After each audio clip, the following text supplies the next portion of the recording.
Pertemuan pertama. Anna van der Meer baru berusia 26 tahun. Rambutnya pirang panjang, kulitnya putih pucat khas orang Eropa Utara, dan matanya biru cerah. Ia lulusan universitas di Amsterdam, jurusan antropologi budaya, dan sedang mengambil cuti setahun untuk keliling Asia Tenggara sendirian dengan tas ransel besar. Tujuannya sebenarnya Bali dan Lombok, tapi ia penasaran dengan Jawa Timur setelah membaca blog seorang traveler tentang gunung-gunung kecil yang masih sepi. Hari itu tanggal 14 Juni. Anna naik kereta ekonomi dari Surabaya menuju Blitar, lalu lanjut angkot kecil ke arah selatan. Ia ingin ke Gunung Kelut, tapi sopir angkot bilang jalur masih ditutup karena longsor. Akhirnya ia turun di sebuah perempatan desa yang tak ada namanya di peta. Langit sudah mendung sejak siang, dan begitu ia baru berjalan 5 menit, hujan deras turun tanpa ampun. Air masuk ke sepatu hikingnya. Tasnya basah. Ponselnya mati karena baterai habis. Anna berdiri di pinggir jalan desa yang sepi, hanya ada sawah dan kebun tebu di kanan kiri. Ia mulai panik. Sudah hampir maghrib, lampu jalan pun tidak ada. Dari kejauhan ia melihat sebuah gerbang besar dari besi dengan tulisan Arab dan Latin. Pondok Pesantren Nurul Huda Putri. Anna tidak tahu apa itu pesantren, tapi ia tahu itu tempat belajar agama Islam. Ia pernah membaca sedikit di buku panduan wisatanya. Karena tidak ada pilihan lain, ia berjalan mendekat. Hujan semakin deras. Ia mengetuk pintu besi itu berkali-kali sampai tangannya sakit. Pintu kecil di samping gerbang terbuka. Seorang ibu berusia sekitar 50 tahun dengan jilbab coklat tua mengintip. Wajahnya langsung berubah khawatir begitu melihat Anna yang basah kuyup dan menggigil. Tanpa banyak bicara, ibu itu langsung menarik tangan Anna masuk. Di dalam kompleks pesantren, suasana sangat ramai meski hujan. Puluhan santriwati duduk bersila di lantai serambi masjid besar, masing-masing memegang kitab kuning. Mereka membaca dengan suara pelan tapi serentak, sehingga terdengar seperti dengung yang teratur. Bau sabun colek, minyak kayu putih, dan nasi hangat dari dapur tercium di mana-mana. Anna berdiri canggung di pintu masuk. Semua mata menatapnya. Rambut pirangnya menempel di wajah, jaket outdoor mahalnya meneteskan air ke lantai ubin yang baru dipel. Ia merasa seperti masuk ke dunia yang benar-benar asing. Ibu yang membukakan pintu tadi memperkenalkan diri sebagai Bu Mufidah, pengurus asrama putri. Ia langsung menyuruh 2 santriwati remaja mengambil handuk dan baju ganti. Anna dibawa ke ruang tamu kecil di dekat masjid. Ruangan itu sederhana sekali. Hanya sofa kain usang, meja kayu, dan karpet plastik motif bunga. Tak lama kemudian Anna sudah memakai mukena putih besar dan sarung motif kotak-kotak yang dipinjamkan. Ia masih bingung cara memakainya dengan benar, jadi 2 santriwati tadi membantu sambil tersenyum. Mereka membawanya ke kamar tamu kecil di belakang masjid. Kamar itu hanya berisi 2 kasur tipis dari tikar pandan, bantal guling, dan kipas angin tua di langit-langit. Setelah salat maghrib berjamaah, Bu Mufidah datang membawa semangkuk bakso tahu dan segelas teh manis hangat. Anna makan dengan lahap karena memang sudah lapar seharian. Ia mencoba menjelaskan bahwa ia hanya ingin berteduh sampai hujan reda, lalu akan mencari angkot lagi ke kota. Bu Mufidah hanya mengangguk-angguk sambil tersenyum. Malam itu Anna tidak bisa tidur. Suara santriwati mengaji terus terdengar sampai hampir tengah malam. Kadang ada yang membaca sendiri, kadang ada yang dibimbing ustazah dengan suara keras. Irama bacaannya naik turun, terdengar seperti nyanyian yang tidak pernah Anna dengar sebelumnya. Di luar, hujan masih turun deras, petir sesekali menyambar. Anna berbaring di tikar pandan, menatap langit-langit kamar yang sudah menguning. Dadanya terasa sesak. Bukan karena takut, tapi ada perasaan aneh yang sulit ia jelaskan. Selama ini hidupnya di Amsterdam terasa kosong. Ia punya pekerjaan bagus di sebuah LSM, apartemen kecil di pusat kota, teman-teman yang suka nongkrong di kafe, tapi seringkali ia merasa hampa. Ia traveling kemana-mana untuk mencari sesuatu, tapi belum pernah menemukan. Di sini, meskipun hanya berteduh beberapa jam, ia merasa diterima begitu saja. Tidak ada yang bertanya terlalu banyak. Tidak ada yang curiga ia turis asing. Tidak ada yang memandang rendah karena bajunya basah dan wajahnya pucat. Semua orang tersenyum dan menyapa dengan ramah. Pagi harinya, pukul 3:15, Anna terbangun karena suara ketukan keras di pintu dan teriakan pelan, "Subuh! Subuh!" Ia kaget setengah mati. Belum sempat membuka mata baik-baik, sudah ada santriwati kecil masuk membawa ember air dan gayung. Anna hanya bisa duduk bengong. Setelah salat subuh berjamaah, yang Anna ikuti hanya dengan berdiri di saf paling belakang karena belum tahu apa-apa, Nyai Hajah Nafisah, pengasuh pesantren, datang menemuinya. Nyai sudah tua, mungkin 70 tahun, tapi matanya tajam dan suaranya tegas tapi lembut. Nyai duduk di depan Anna, menatap wajahnya lama sekali. Anna jadi salah tingkah. Akhirnya Nyai bertanya dengan suara pelan, apakah Anna mau pulang hari ini, atau mau tinggal lebih lama? Anna awalnya ingin bilang ia akan pergi pagi ini juga, tapi entah kenapa kata-kata itu tidak keluar. Ia menatap keluar jendela. Kabut pagi masih menyelimuti lereng Gunung Wilis. Udara dingin, tapi segar sekali. Burung-burung kecil berkicau di pohon mangga depan masjid. Anna menarik napas panjang. Boleh saya tinggal beberapa hari saja, Nyai? Saya ingin tahu lebih banyak tentang tempat ini, katanya akhirnya. Nyai Hajah Nafisah tersenyum lebar. Wajahnya berkerut-kerut, tapi matanya berbinar. Ia mengangguk pelan. Boleh sekali, Nak. Tapi kalau tinggal di sini, ikut aturan pesantren ya. Bangun jam 3, ikut ngaji, bantu kerja pondok. Tidak ada aturan khusus untuk tamu. Semua sama. Anna mengangguk tanpa ragu. Ia sendiri kaget kenapa begitu cepat setuju. Padahal baru semalam ia menggigil kedinginan dan hampir menangis karena takut. Tapi ada sesuatu di tempat ini yang membuatnya tidak ingin pergi dulu. Hari itu Anna mulai mengenal pesantren lebih dalam. Ia melihat ratusan santriwati dari usia SD sampai SMA tinggal di asrama sederhana. Tidak ada kamar pribadi, semua tidur beralas tikar di lantai. Makan 3 kali sehari, menunya sederhana, nasi, sayur bayam, tempe, ikan asin. Tidak ada wifi kecuali di kantor pengasuh, dan itu pun sinyalnya putus nyambung. Anna diberi kamar tamu yang sama.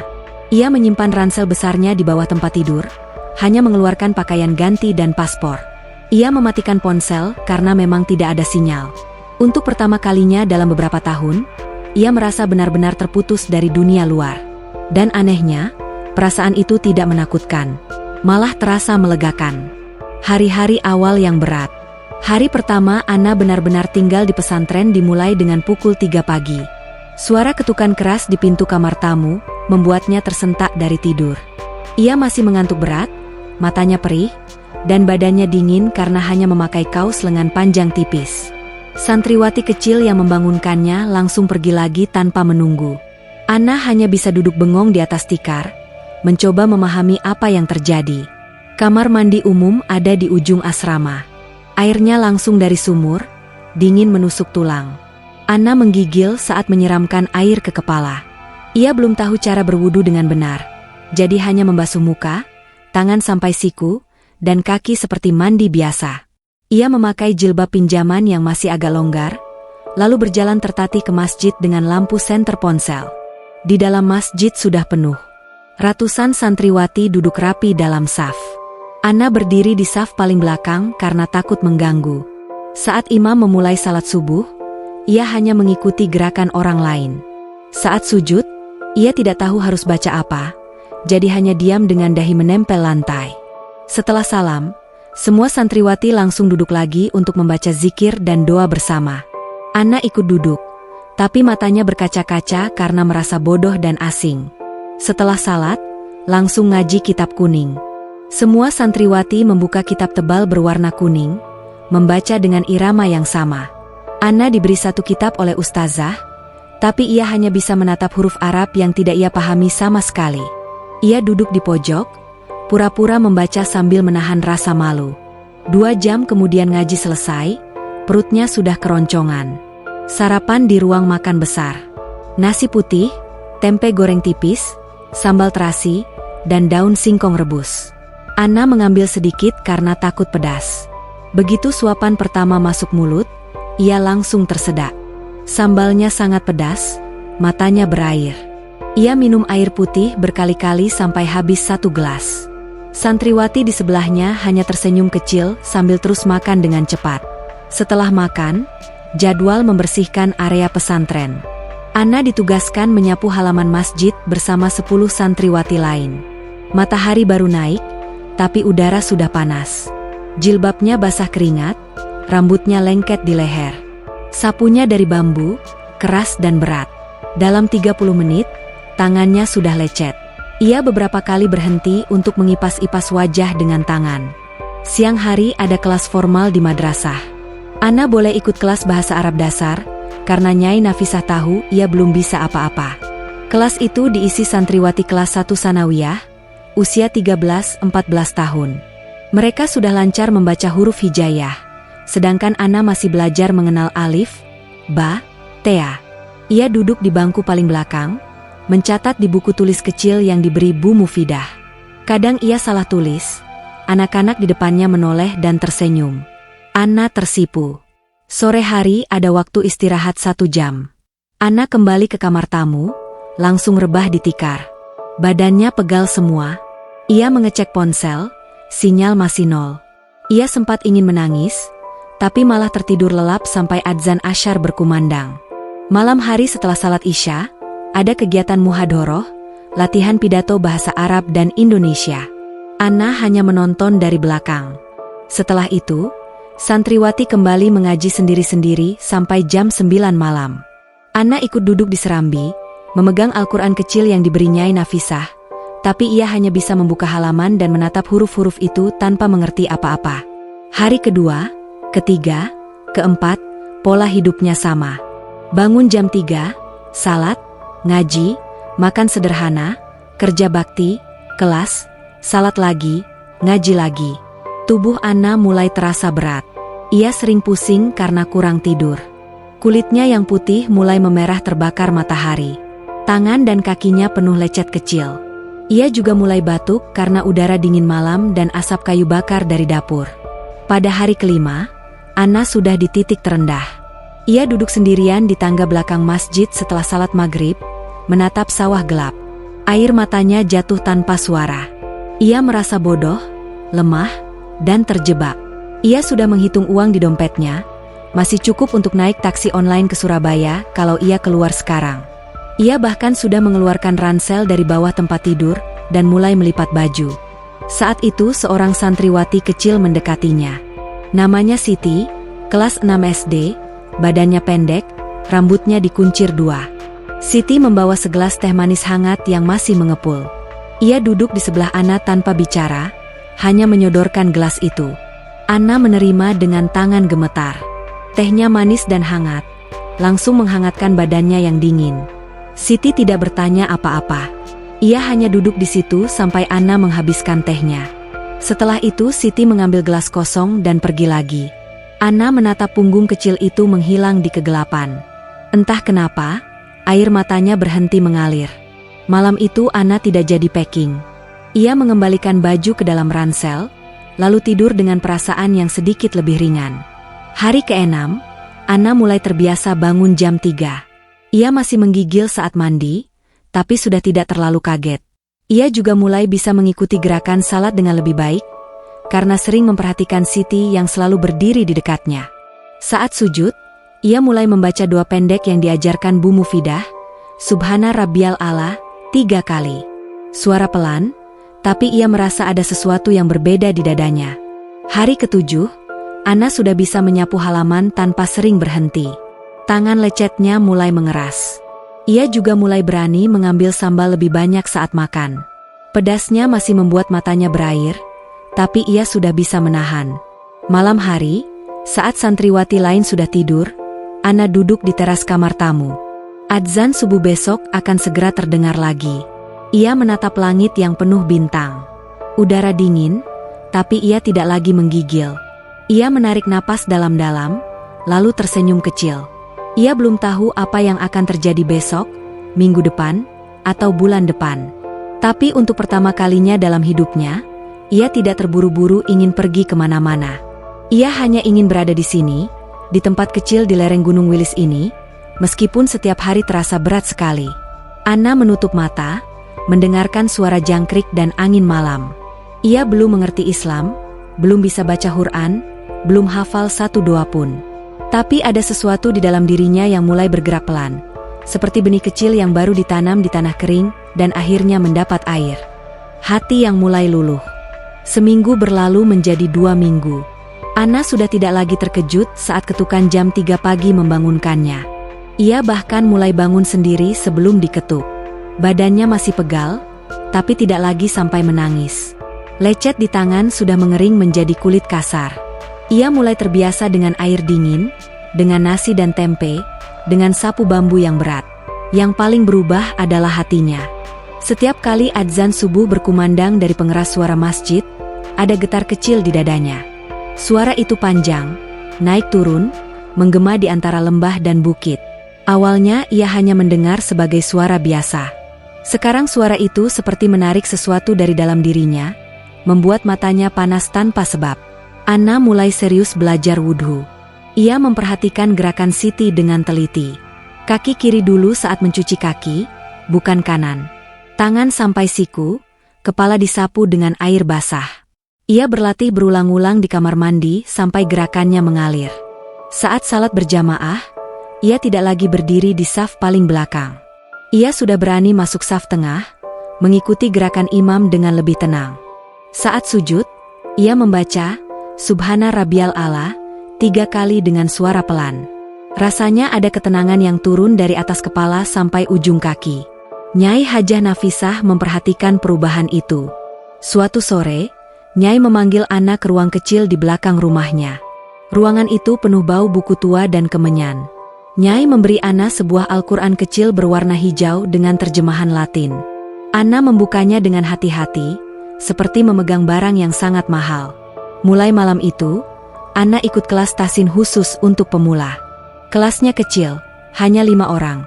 Anna, 2 anak SD yang baru masuk pesantren, dan 2 ibu rumah tangga dari desa yang ingin belajar baca Quran di usia tua. Ustadzah pengajar bernama Ustadzah Laila, masih muda tapi suaranya tegas.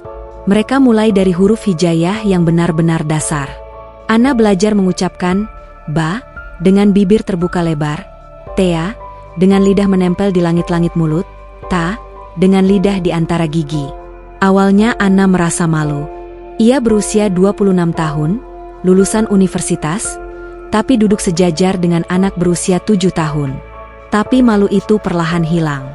Ia melihat anak-anak itu tidak pernah mengejek. Mereka malah senang karena ada Mbak Bule yang belajar bareng. Setiap kali Anna berhasil membaca satu baris dengan benar, Siti yang duduk di luar kelas menengok dari jendela dan mengacungkan jempol. Dalam 2 minggu, Anna sudah bisa membaca Al-Fatihah tanpa terbata-bata. Tartilnya masih kaku, tapi sudah benar mahrajnya. Saat pertama kali berhasil membaca sampai akhir tanpa salah, Ustadzah Laila mengangguk puas. Anna langsung menunduk, matanya berkaca-kaca. Ia tidak tahu kenapa dadanya terasa penuh. Malam itu, setelah salat Isya, pesantren mengadakan pengajian akbar bulanan. Datang Habib dari Surabaya, ribuan jamaah memenuhi halaman. Anna duduk di bagian paling belakang bersama santriwati kecil. Lampu-lampu neon terang benderang, tikar plastik digelar di tanah. Habib naik ke mimbar, memulai ceramah dengan suara yang dalam dan tenang. Habib bicara tentang hati yang gelisah. Ia bilang setiap manusia lahir dengan lubang di hatinya. Orang mencari-cari cara menutup lubang itu. Dengan uang, dengan jabatan, dengan hiburan, dengan pacar, dengan traveling ke seluruh dunia. Tapi lubang itu tetap terbuka sampai orang menemukan Allah. Saat itu Anna merasa Habib sedang bicara langsung kepadanya. Air mata Anna mengalir tanpa bisa ditahan.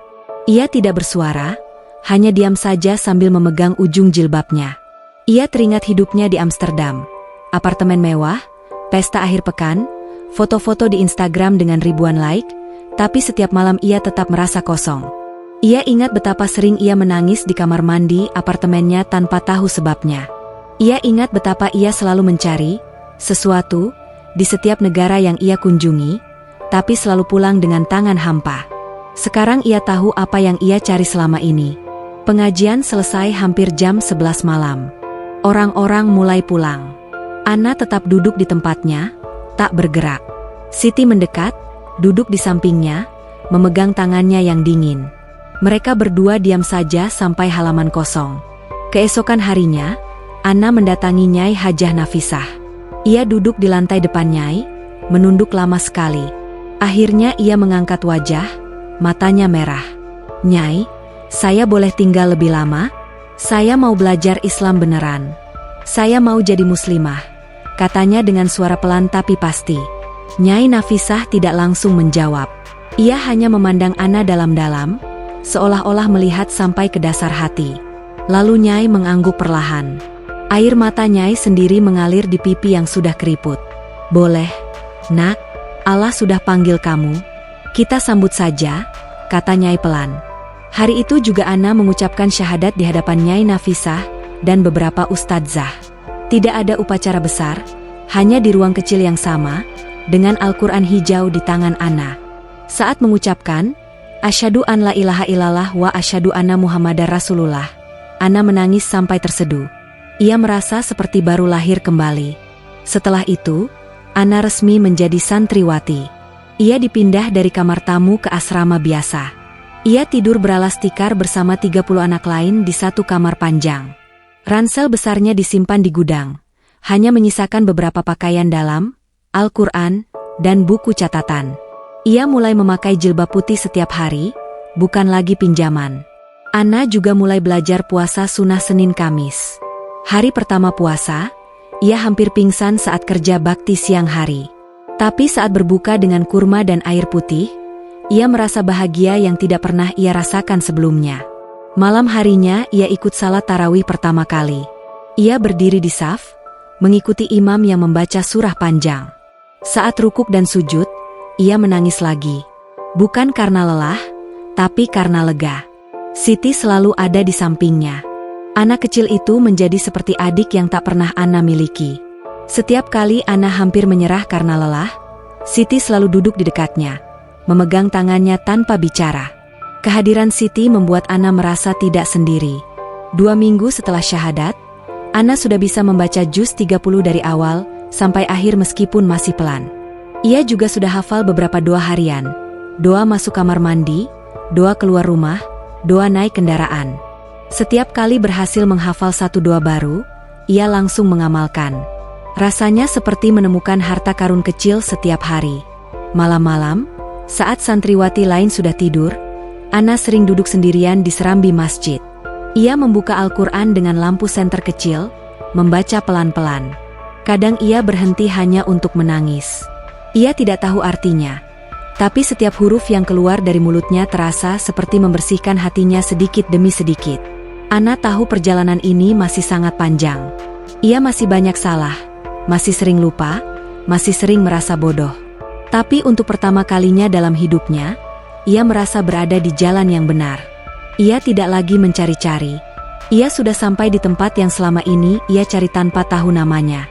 Di lereng Gunung Wilis yang sunyi, hati Ana yang dulu gelisah akhirnya mulai tenang. Keputusan gila. 1 bulan sudah Ana tinggal di pesantren. Hari-harinya sekarang berjalan seperti mesin yang sudah menemukan ritme. Bangun jam 3, salat subuh, ngaji sampai matahari terbit, sarapan, kerja bakti, kelas, salat lagi, ngaji lagi, tidur jam 9 malam. Tubuhnya sudah kuat. Kulitnya yang dulu putih pucat sekarang agak sawo matang karena matahari. Rambut pirangnya tumbuh sedikit lebih panjang, tapi selalu tertutup jilbab putih rapi. Ia sudah lancar membaca juz 30. Tartilnya masih lambat, tapi mahrajnya sudah benar. Ia juga mulai menghafal surah-surah pendek untuk salat. Setiap malam ia menambah 1 atau 2 ayat baru. Kadang ia salah, tapi Ustadzah Laila sabar mengoreksi berulang-ulang sampai benar. Yang paling terasa adalah hatinya. Setiap kali sujud, ia merasa ada beban besar yang lepas dari pundaknya. Ia tidak lagi ingat rasa hampa yang dulu selalu mengikuti di Amsterdam. Ia bahkan jarang mengecek ponsel. Baterainya habis, ia isi hanya untuk melihat tanggal, lalu matikan lagi. Suatu sore, Nyai Hajah Nafisah memanggil Ana ke ruang kecilnya. Nyai duduk di kursi kayu, tangannya memegang tasbih. Nyai bertanya dengan tenang, apakah Ana sudah memikirkan kapan pulang? Tiket pulang Ana ke Belanda sebenarnya tinggal 2 minggu lagi. Nyai mengingatkan dengan lembut bahwa dunia luar masih menunggu. Ana hanya menunduk lama. Ia sudah memikirkan hal ini setiap malam. Ia tahu keluarganya pasti khawatir. Ibunya sudah mengirim puluhan pesan yang tidak terbalas karena sinyal susah. Teman-temannya di Amsterdam pasti sudah lapor ke kedutaan kalau Ana hilang. Tapi setiap kali membayangkan naik pesawat pulang, dadanya sesak. Ia tidak bisa membayangkan hidup lagi di apartemen kecil itu, nongkrong di kafe, pesta sampai pagi, lalu bangun dengan kepala pening dan hati kosong. Malam itu Ana duduk sendirian di tangga belakang masjid. Siti sudah tidur. Langit cerah, bintang banyak sekali. Ana mengambil ponsel, menyalakan data sebentar. Sinyal muncul lelet. Puluhan pesan masuk sekaligus. Ada dari ibunya, dari ayahnya, dari teman sekantor, bahkan dari polisi Belanda yang meminta konfirmasi keberadaan. Anna menarik napas panjang. Ia menelpon ibunya lewat WhatsApp. Panggilan tersambung setelah beberapa kali coba. Ibunya langsung menangis keras begitu mendengar suara Anna. Anna hanya diam dulu, membiarkan ibunya meluapkan semua kekhawatiran. Ibunya bilang ayahnya sudah siap terbang ke Indonesia kalau Anna tidak pulang minggu depan. Anna akhirnya bicara. Suaranya pelan tapi tegas. Ia bilang ia tidak akan pulang. Ia sudah memutuskan untuk tinggal di pesantren ini, belajar Islam dengan serius. Ia sudah masuk Islam, sudah jadi santriwati resmi. Ia bahagia di sini. Ibunya menjerit. Ayahnya merebut ponsel, suaranya marah dan gemetar. Ia bilang Anna gila, kena cuci otak, diculik sekte. Ia bilang akan datang besok juga kalau perlu, bawa polisi, bawa tentara, apa saja supaya Anna pulang. Anna menangis, tapi tidak goyah. Ia bilang ia sudah 26 tahun, sudah dewasa, tahu apa yang ia mau. Ia bilang ia mencintai mereka, tapi ia tidak bisa kembali ke kehidupan lama. Ia menutup telepon dengan tangan gemetar, lalu langsung sujud di tangga itu. Ia menangis sampai bajunya basah, tapi setelah itu dadanya terasa lega. Keesokan harinya Anna menemui Nyai Hajah Nafisah. Ia bilang ia ingin tetap tinggal selamanya kalau boleh. Ia siap ikut semua aturan, siap belajar sampai selesai, siap jadi apa saja asal bisa berada di pesantren ini. Nyai Nafisah tidak langsung menjawab. Ia hanya memandang Anna lama sekali, lalu mengangguk pelan. Nyai bilang pesantren terbuka untuk siapa saja yang serius. Tapi Anna harus siap menghadapi keluarga dan dunia luar yang tidak akan mudah mengerti. Anna mengangguk. Ia sudah siap. Hari-hari berikutnya berat. Keluarganya terus menelepon, mengirim pesan, bahkan mengirim email panjang. Ibunya menangis setiap kali telepon. Ayahnya marah, lalu menangis, lalu marah lagi. Teman-temannya di Belanda membuat grup WhatsApp khusus mencari Anna. Ada yang bilang Anna hilang, ada yang bilang Anna masuk kultus. Anna membaca semua pesan itu dengan tenang. Ia tidak balas satu persatu. Ia hanya kirim satu pesan panjang ke grup keluarga. Ia baik-baik saja, ia bahagia, ia sudah menemukan jalan hidupnya, tolong hormati pilihannya. Setelah itu ia matikan ponsel lagi, cabut kartu SIM, simpan di dalam Al-Quran kecilnya. Di pesantren, Anna mulai dikenal sebagai santriwati baru yang serius. Ia tidak lagi pakai baju barat sama sekali. Semua pakaian lamanya disimpan di gudang. Ia pakai gamis panjang dan jilbab putih setiap hari. Rambutnya dipotong pendek supaya mudah dirawat. Ia diberi nama baru oleh Nyai Nafisah, Aisyah. Nama itu ia pakai mulai saat itu. Aisyah mulai ikut kelas lebih berat. Ia belajar nahwu syaraf dasar, belajar fikih, belajar akhlak. Ia masih sering salah, masih lambat, tapi ia tidak pernah absen. Ia juga mulai ikut kerja dapur, mencuci piring ratusan santriwati, mengupas bawang sampai matanya perih. Ia lakukan semua tanpa keluh. Siti selalu mengikuti kemana-mana. Anak kecil itu bangga sekali punya kakak bule, yang sekarang sudah jadi muslimah. Setiap kali Aisyah berhasil menghafal satu halaman baru, Siti yang pertama tahu dan ikut senyum lebar. 2 minggu setelah keputusan itu, Aisyah sudah bisa salat dengan khusyuk. Ia tidak lagi terganggu suara orang lain. Saat sujud, ia sering menangis pelan karena merasa sangat dekat dengan Allah. Ia mulai merasakan manisnya iman yang dulu hanya ia baca di buku. Ia tahu keputusannya terlihat gila bagi orang luar. Ia tahu ia meninggalkan pekerjaan bagus, apartemen, teman-teman, keluarga, masa depan yang sudah terencana. Tapi ia tidak menyesal. Setiap kali ia ragu sedikit, ia ingat rasa kosong yang dulu selalu menggerogoti hatinya di Eropa. Sekarang rasa kosong itu sudah hilang. Malam itu Aisyah duduk di serambi masjid sendirian. Angin malam sejuk menerpa wajahnya. Ia memandang langit yang gelap dan penuh bintang. Ia tersenyum kecil. Ia sudah tidak punya apa-apa lagi di dunia ini. Tidak ada ponsel aktif, tidak ada uang banyak, tidak ada rencana pulang. Tapi ia merasa lebih kaya dari sebelumnya. Ia sudah pulang. Bukan ke Belanda, tapi ke rumah yang sesungguhnya. Perjuangan menjadi santriwati. Aisyah sekarang benar-benar menjadi santriwati biasa. Ia tidak lagi punya kamar tamu. Ia pindah ke asrama lantai 2, kamar nomor 7, bersama 30 santriwati lain. Tempat tidurnya hanya tikar pandan tipis dan bantal guling keras. Ia tidur berderet rapat, kadang kaki orang sebelah menempel di punggungnya. Pagi-pagi sering terbangun karena ada yang batuk atau mengigau. Tapi ia tidak pernah mengeluh. Rambut pirangnya dipotong sangat pendek oleh Bu Mufidah di hari pertama resmi jadi santriwati. Potongannya rata, seperti anak laki-laki, supaya tidak ribet saat berjilbab. Aisyah hanya diam saat gunting bekerja. Rambut yang dulu panjang sampai pinggang jatuh ke lantai satu persatu. Ia melihat tumpukan rambut itu tanpa rasa sedih.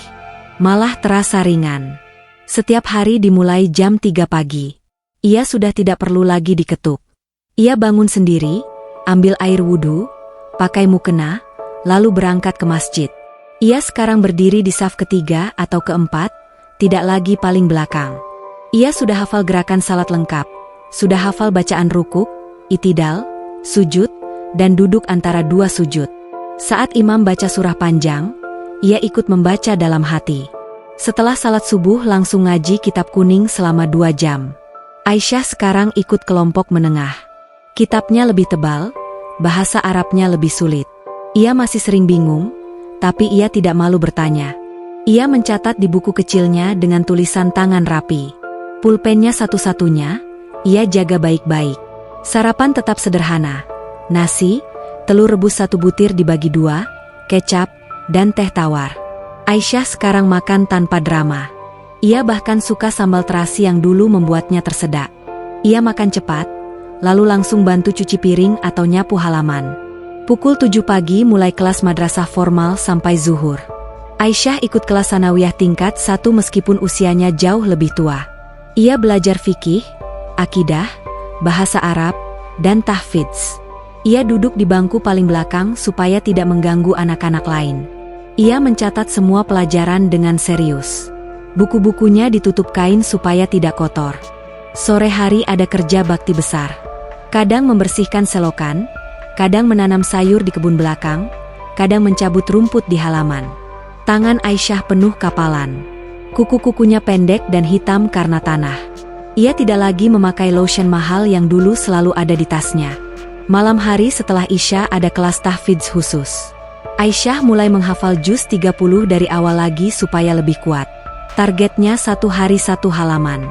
Kadang ia berhasil, kadang hanya setengah halaman karena lupa. Ia tidak pernah marah pada diri sendiri. Ia hanya ulang lagi keesokan harinya. Yang paling berat adalah rindu. Malam-malam, saat semua sudah tidur, Aisyah sering terbangun. Ia duduk di sudut kamar, memeluk lutut, menangis pelan. Ia rindu ibunya, rindu ayahnya, rindu apartemennya yang hangat, rindu kopi susu di kafe favoritnya. Ia rindu kebebasan berpakaian sesuka hati, rindu musik keras di klub, rindu mabuk sampai lupa nama sendiri.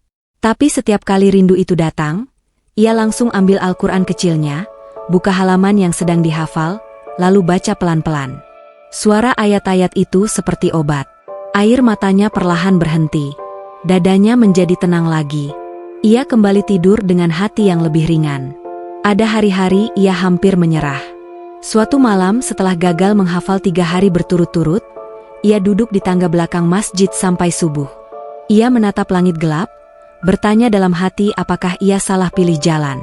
Tapi begitu adzan subuh berkumandang, ia langsung berdiri, wudu, lalu salat dengan khusyuk. Saat sujud terakhir, ia menangis lagi, tapi kali ini karena lega. Ia tahu ia tidak salah. Siti tetap menjadi bayang-bayangnya. Anak kecil itu selalu tahu kapan Aisyah sedih. Ia akan datang diam-diam, duduk di samping, memegang tangan Aisyah tanpa bicara. Kehadiran Siti membuat Aisyah merasa punya keluarga famili di sini. 6 bulan berlalu. Aisyah sudah hafal juz 30 lengkap. Ia lulus ujian setoran di hadapan Nyai Hajah Nafisah dan para ustadzah. Ia menangis saat menerima ijazah kecil bertulisan tangan. Ia juga sudah mulai menghafal juz 29. Tartilnya semakin bagus. Suaranya mulai merdu meskipun masih ada aksen Belanda yang samar. Ia sudah bisa mengajar santriwati kecil cara baca Quran. Setiap sore ia duduk di serambi bersama 5 atau 6 anak, mengajari huruf hijaiyah dan tajwid dasar. Anak-anak memanggilnya Mbak Aisyah dengan hormat. Ia tersenyum setiap kali mendengar itu. Ia juga mulai ikut puasa Senin Kamis secara rutin. Kadang ia puasa Daud, sehari puasa sehari tidak. Badannya jadi lebih kurus, tapi matanya semakin bercahaya. Ia tidak lagi memakai make up sama sekali.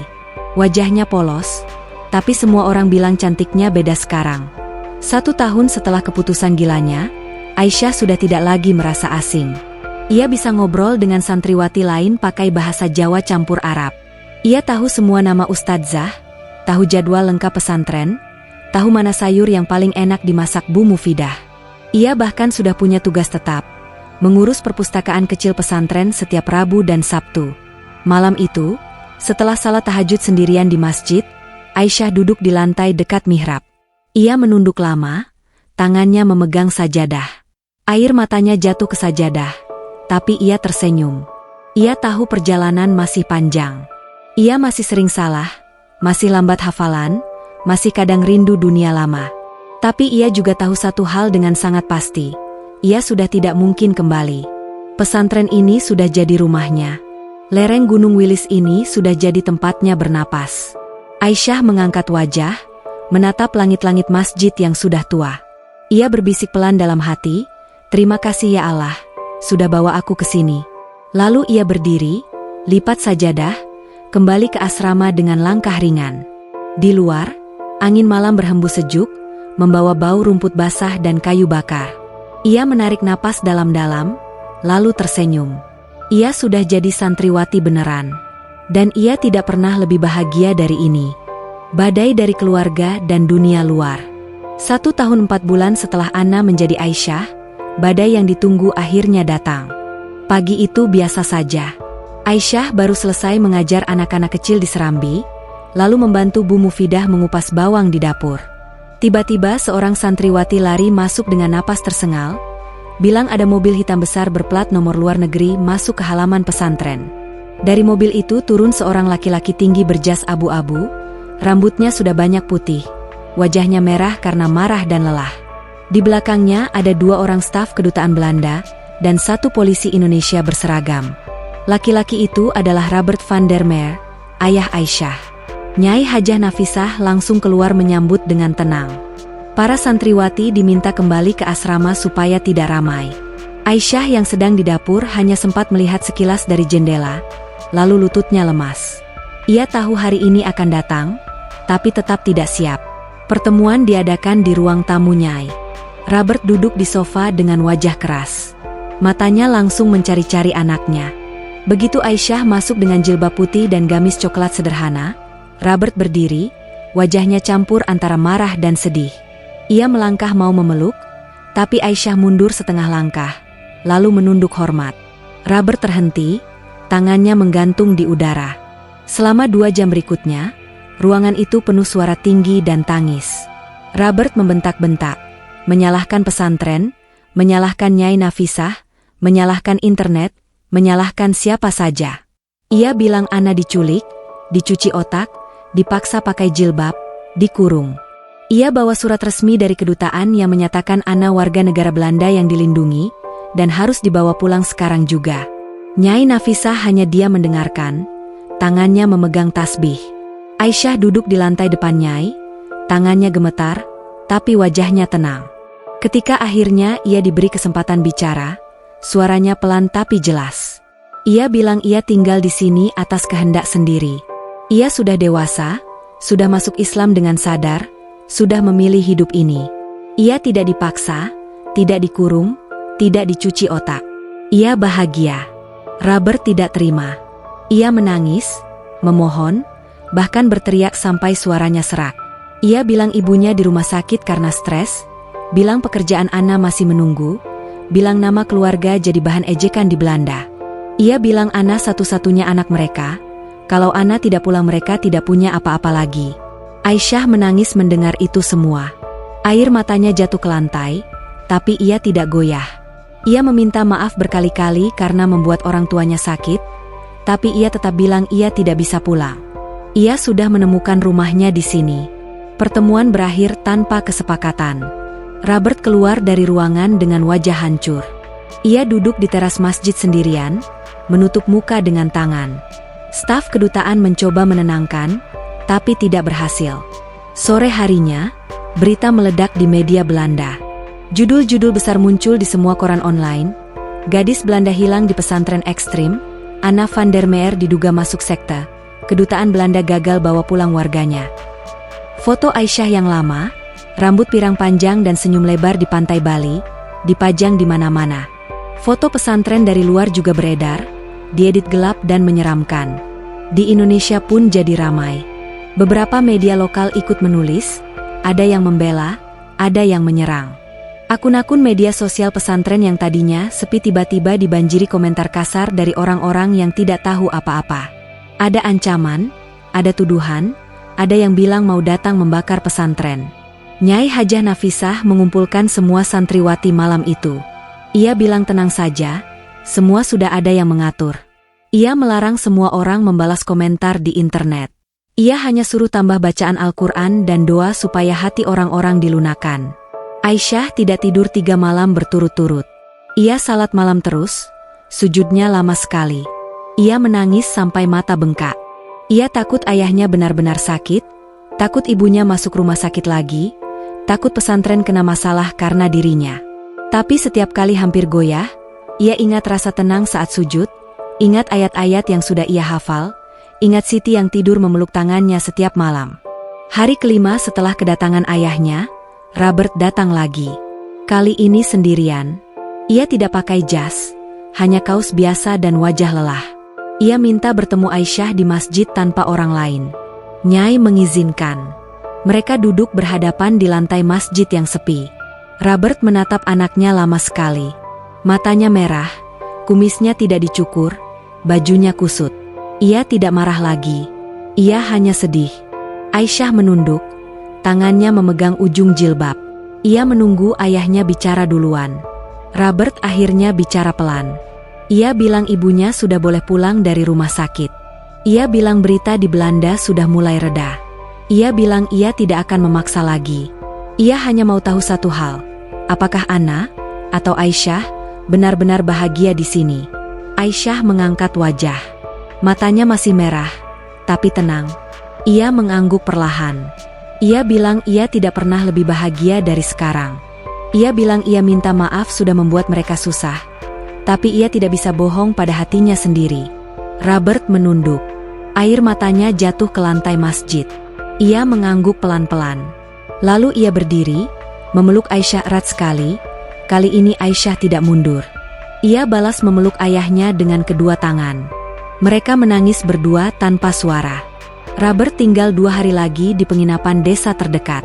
Ia datang ke pesantren setiap hari, hanya duduk di serambi, melihat Aisyah mengajar anak-anak, melihat Aisyah salat berjamaah, melihat Aisyah makan nasi dan tempe dengan lahap. Ia tidak banyak bicara lagi. Ia hanya memperhatikan. Hari terakhir, sebelum naik mobil ke bandara, Robert memeluk Aisyah sekali lagi di depan gerbang pesantren. Ia bilang ia akan ceritakan yang sebenarnya kepada ibunya. Ia bilang mereka akan belajar menerima.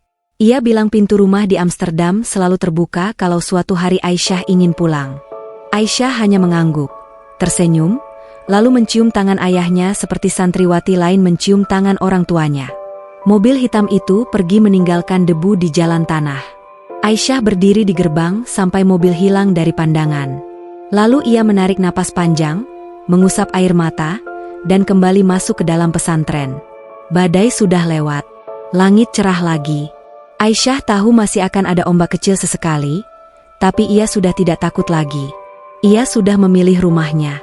Dan rumah itu ada di lereng Gunung Wilis, di antara ratusan santriwati yang sekarang jadi keluarganya. Aisyah yang baru. 2 tahun sudah lewat sejak Robert van der Meer pulang dengan tangan hampa. Berita di Belanda perlahan hilang dari halaman depan. Foto Aisyah yang dulu berambut pirang sudah tidak lagi muncul di televisi. Di pesantren, hidup kembali tenang seperti biasa. Hanya kabut pagi dan adzan yang tetap sama setiap hari. Aisyah sekarang berusia 28 tahun. Wajahnya lebih tirus, Kulitnya sawo matang merata karena matahari setiap hari. Matanya yang dulu biru cerah masih sama, tapi sorotnya beda. Lebih tenang, lebih dalam. Jilbabnya selalu putih bersih, gamisnya panjang sampai mata kaki, tidak pernah pakai warna mencolok. Ia sudah tidak punya satupun baju barat lagi. Semua sudah dibagikan ke anak-anak desa. Hafalannya sudah mencapai 15 juz. Ia bisa setoran 1 juz baru setiap 2 bulan sekali tanpa banyak salah. Nyai Hajah Nafisah sering memuji di depan para ustadzah, bilang Aisyah termasuk santriwati paling cepat kemajuannya meskipun mulai dari nol di usia dewasa. Aisyah hanya tersenyum kalau dipuji. Ia tahu semua itu bukan karena pintar, tapi karena Allah mudahkan. Pagi-pagi ia tetap bangun jam 3. Sekarang tugasnya membangunkan santriwati kecil di asrama lantai 1. Ia yang ketuk pintu satu persatu, pastikan semua bangun wudhu. Setelah salat subuh, ia jadi pembina tahfidz kelompok kecil. 15 anak duduk melingkar di serambi, menghafal bersama-sama di bawah bimbingannya. Ia sudah hafal karakter masing-masing anak, yang cepat, yang lambat, yang suka ngantuk, yang suka lupa. Ia sabar mengulang sampai semua bisa. Siang hari ia mengajar di Madrasah Sanawiyah, kelas fikih dan akhlak untuk tingkat 3. Anak-anak memanggilnya Bu Aisyah, meskipun ia belum menikah. Ia mengajar dengan suara pelan tapi jelas, selalu bawa contoh dari kehidupan sehari-hari. Kalau ada anak yang salah, ia tidak marah, hanya suruh baca ayat atau hadis yang berkaitan sampai paham. Sore hari ia tetap kerja bakti. Kadang nyapu, kadang masak untuk 100 lebih orang, kadang menjahit gamis anak-anak yang robek. Tangan kapalannya semakin tebal, tapi ia tidak pernah pakai sarung tangan. Ia bilang biar terbiasa. Malam hari setelah Isya, ia masih ngaji sendiri sampai jam 9. Setelah itu ia bantu Siti yang sekarang sudah kelas 2 SMP mengerjakan PR madrasah. Siti masih tidur di kamar yang sama dengannya, meskipun sekarang sudah ada santriwati baru yang lebih kecil. Mereka berdua selalu tidur berdempetan, seperti kakak adik beneran. Satu hal yang baru, ada ustadz muda bernama Hafidz yang sering datang ke pesantren putri untuk ngajar kitab kuning tingkat lanjutan. Hafidz 29 tahun, alumni pesantren yang sama, pernah mondok di Yemen 2 tahun. Badannya kurus, kulitnya sawo matang, jenggotnya tipis rapi. Ia selalu pakai sarung dan baju koko putih. Suaranya lembut tapi tegas saat mengajar. Aisyah dan Hafidz mulai saling kenal, karena sering sama-sama jadi pembina acara besar. Mereka tidak pernah ngobrol berdua, hanya lewat pesan tertulis di kertas kecil kalau ada yang harus dikoordinasikan. Tapi semua santriwati sudah tahu. Mereka sering menggoda Aisyah kalau Hafidz lewat. 6 bulan kemudian, Nyai Hajah Nafisah memanggil Aisyah dan Hafidz ke ruangnya sekaligus. Nyai bilang langsung, Hafidz sudah melamar Aisyah lewat orang tua Hafidz. Nyai tanya pendapat Aisyah. Aisyah hanya menunduk. Wajahnya merah, lalu mengangguk pelan. Nyai tersenyum lebar, lalu memeluk Aisyah erat. Pernikahan digelar sangat sederhana. Hanya akad di masjid kecil pesantren, lalu walimah makan bersama di aula. Tidak ada undangan ratusan, tidak ada rias mahal, tidak ada dekorasi bunga. Aisyah pakai gamis putih polos dan jilbab putih, Hafidz pakai jas koko putih dan sarung batik. Cincin kawinnya hanya perak polos seharga 2 gram. Ibunya Aisyah datang dari Belanda. Ia duduk di saf paling belakang, pakai jilbab pinjaman yang agak longgar, matanya merah sepanjang acara. Setelah akad selesai, ia memeluk Aisyah lama sekali tanpa bicara. Ia hanya menangis di bahu anaknya. Aisyah balas memeluk erat, juga menangis. Malam pertama mereka tinggal di rumah kecil sederhana di belakang pesantren, hadiah dari Nyai Nafisah.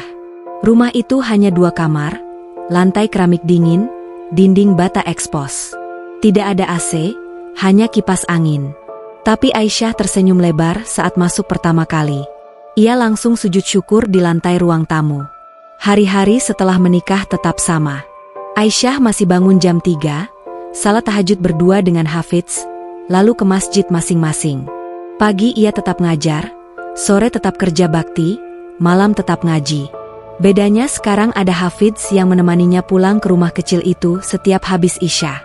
Mereka makan malam berdua, nasi hangat, ikan asin, dan sayur kolplai, lalu ngaji bareng sampai larut.